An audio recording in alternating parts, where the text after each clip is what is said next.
வேப்ப மரத்தை அரசாங்கத்தை மீறி வேப்ப மரத்தை அமெரிக்காக்காரன் காப்புரிமை பெற்று விட்டான்.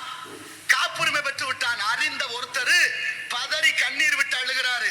13 பேர் சேர்ந்து ஒரு வழக்கை தொடுக்கிறார்கள் லண்டன் நீதிமன்றத்தில். பொய் சொல்லல, தட்டி பாருங்க வலைதளங்களில்.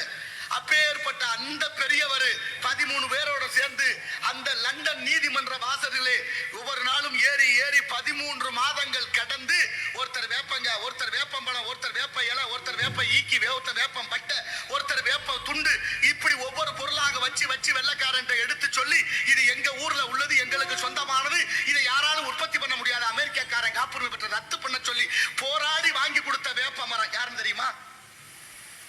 என்ன வச்சிருக்க நம்ம சொல்லுங்க. எல்லா சவடாலும் பேசுறமே நம்ம சொல்லுங்க. யாருன்னு சொல்ல முடியுமா? வேப்பங்குச்சி ஒடிச்சு காலையில பல்லு வளர்க்குறமே சொல்லுங்க. ஆட்டுக்குட்டிகளுக்கு வெட்டி போடுறமே யாருன்னு தெரியல. இல்ல என்ன கத்து வச்சிருக்கான்? ஒரு காப்பு கட்டுறது கூட. எல்லாத்துக்கும் வேப்ப இலையும் மஞ்சள் இங்க உள்ளது. வேப்ப இலையும் வேப்பம் பூவு வேப்ப மஞ்சள் அத்தனையும் மஞ்சளும் நமக்கு உகந்ததை அதை கட்டு கொண்டு வந்து காப்பாற்றி நிறுத்தினவர் பெரியார். எந்த பெரியாரு? ஊரெல்லாம் ஒண்ணுக்கும் உதவாதவன பெரியாருங்கிறான். நம்ம பெரியார் நம்மாழ்வார் என்ற பெரிய தகப்பன் பெரியார்.